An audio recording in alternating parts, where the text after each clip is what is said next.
It usually doesn't start with a bad decision. It starts with a small one. A swipe.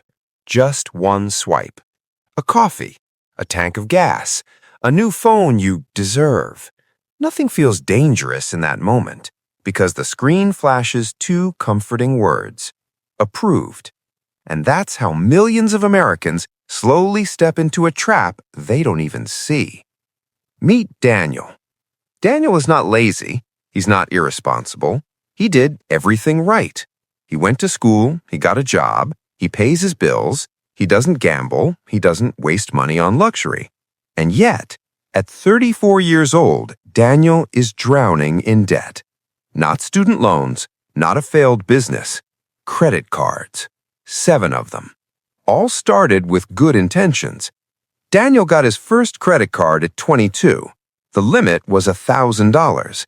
The bank told him, "This will help you build credit." So he used it, and he paid the minimum payment every month. That's where the mistake began. Because minimum payment doesn't mean smart payment. It means maximum profit for the bank. Daniel didn't know that. No one ever explained it. Every month he paid $35, $40, sometimes $50, and every month the balance barely moved. But the interest? That grew quietly, silently, relentlessly. By the time Daniel noticed, his balance was higher than what he originally spent. That confused him. How is that possible? I'm paying every month. This is the first lie credit cards tell Americans. If you pay every month, you're being responsible. That's not true. You can pay every month and still stay poor forever. Because credit card companies don't want you to miss payments. They want you to pay just enough to stay trapped. And most Americans fall for this without realizing it. Here's the uncomfortable truth. Credit card debt is not accidental. It is engineered.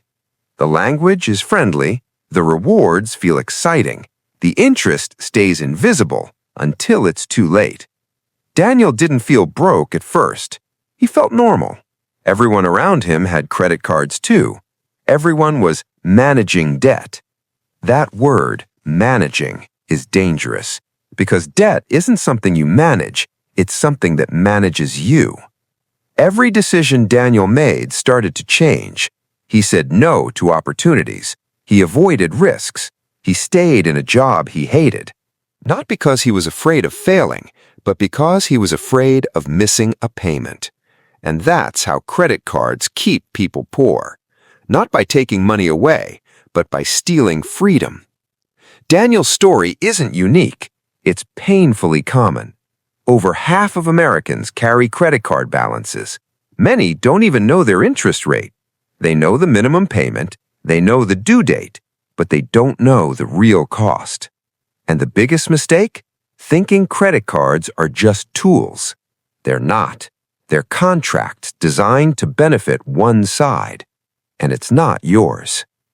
In the next part, we'll expose the single most dangerous feature of credit cards, the one thing banks hope you never fully understand, because once you do, you'll never use credit cards the same way again.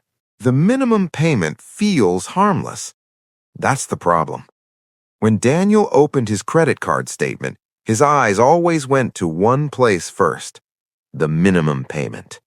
$38, $42, $55. It felt manageable, comfortable, safe. The bank didn't say, "This will keep you poor." They said, "This helps your cash flow." And Daniel believed it. What he didn't see was what was happening behind the scenes. Let's slow this down. Imagine you owe $5,000 on a credit card. The interest rate is 24%. That number doesn't feel real because it's annual, so your brain ignores it. But every single day, interest is being added. Not monthly, daily, while you sleep, while you work, while you think you're handling it. When Daniel paid the minimum, here's what really happened. Most of his money went to interest. Almost none went to the actual debt. It was like pouring water into a bucket with a hole. No matter how many times he poured, the bucket never filled. Month after month, Daniel told himself, "At least I'm not missing payments." But that's exactly what the system wants.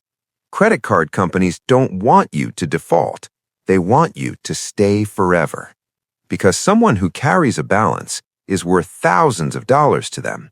One customer, one card, thousands in profit.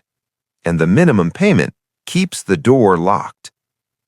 Here's the quiet truth banks don't advertise. If you only pay the minimum on most credit cards, you can take 20 to 30 years to pay it off on a purchase that lasted minutes. Daniel once calculated it. A couch he bought for $2,200 would cost him over $6,000 by the time it was paid off. That moment changed something inside him. He wasn't buying things anymore. He was renting them from the bank at insane interest. And this is where the real damage begins. Because minimum payments don't just drain money, they drain mental energy.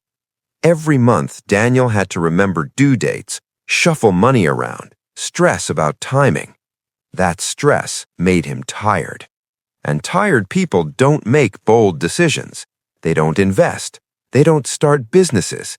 They don't negotiate salaries. They survive. That's the real trap. Credit cards don't keep people poor by force. They do it by exhaustion. And here's the most dangerous part. As Daniel's balance grew, his credit score went down. Higher utilization, more risk. So what did the bank do? They raised his interest rate. Same behavior, same payments, but now the hole got bigger. And Daniel didn't even notice right away. That's how quietly this system works. You don't feel pain immediately. You feel normal.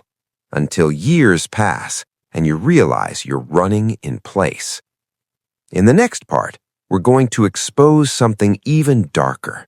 The psychological tricks credit card companies use to keep Americans spending even when they know they shouldn't. Once you see it, you can't unsee it. Credit cards don't control people with force. They control people with psychology. Daniel didn't wake up one day and say, "I want to be in debt." He woke up thinking he was being smart. That's the illusion. Because credit card companies don't sell debt, they sell comfort. Look at the words they use: minimum payment, cash back, rewards, points. None of those words sound dangerous. They sound helpful. Every swipe creates a small dopamine hit, just like social media, just like notifications. Swipe, approved, done. No pain. When you use cash, your brain feels loss. You see money leave your hands. With a credit card, there is no loss, only later, much later. And the human brain is terrible at caring about later. That's the first psychological trick: delayed pain. Daniel didn't feel broke when he bought things. He felt broke when the bill arrived, but by then, the money was already gone. The second trick is even more dangerous: rewards. Daniel loved his rewards card. It made him feel smart. "Look," he'd say, "I get 2% back." But here's what he never calculated. He paid 24% interest to earn 2% rewards. That's not a reward. That's a tax on people who don't do the math. Credit card companies know something about humans. If you feel rewarded, you spend more. Studies show people spend more when using credit cards than cash.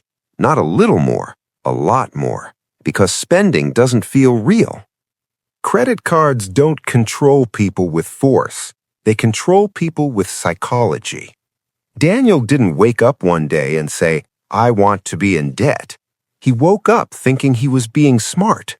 That's the illusion. Because credit card companies don't sell debt, they sell comfort.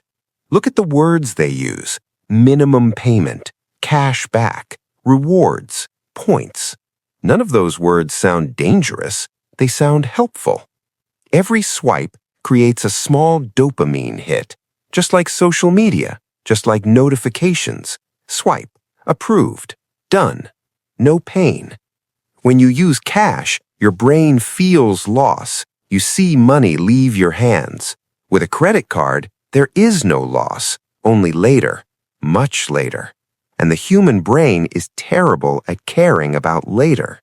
That's the first psychological trick, delayed pain.